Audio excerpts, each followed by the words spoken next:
So what we've done here today is completely empty this pond and pull all of the sludge out of the bottom. We filled one of those big green wheelie bins, and the amount of crap that came out was pretty extraordinary. I started off using the claw and just clawing it all out. Then I got my good old net and started scooping it all out until we got most of the waste out.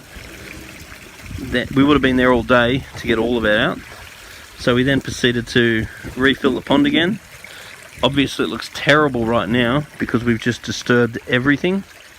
We took the filter apart and gave it a very good clean in tap water, which we normally would not do. We'd usually only use water from the fish pond to keep the good bacteria. The UV sterilizer is off, and we won't turn that back on for another month after running, once it's got some good bacteria in it. Then we filled the pond back up with water. We treated the water with some water ager, some carbonate powder, and some KH salts. Now, what we'll do moving forward, we'll get the fish back in. We had to take the fish out because of fear of hydrogen sulfide, because of all the sludge in the bottom. Then, once the water's been treated, acclimatise the fish back in again. Then for future, we'll try and net out leaves as often as possible to stop stuff decaying in the bottom.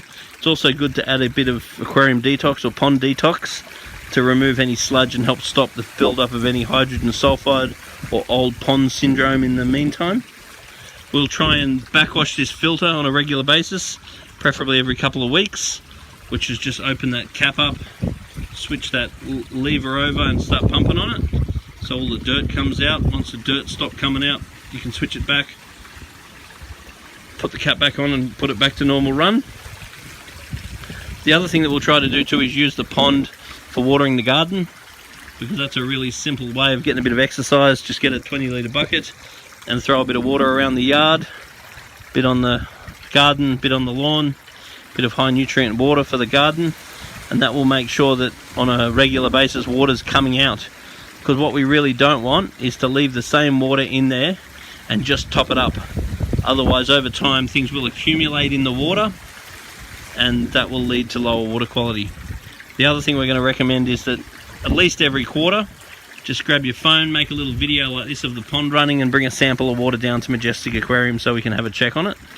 And then we're going to start feeding better quality foods like Danichi food, and feed them about once a week so they eat all the food in about 30 seconds. If the pond's dirty, we really don't want to feed at all, and then we might need to feed a bit more if the fish do get skinny.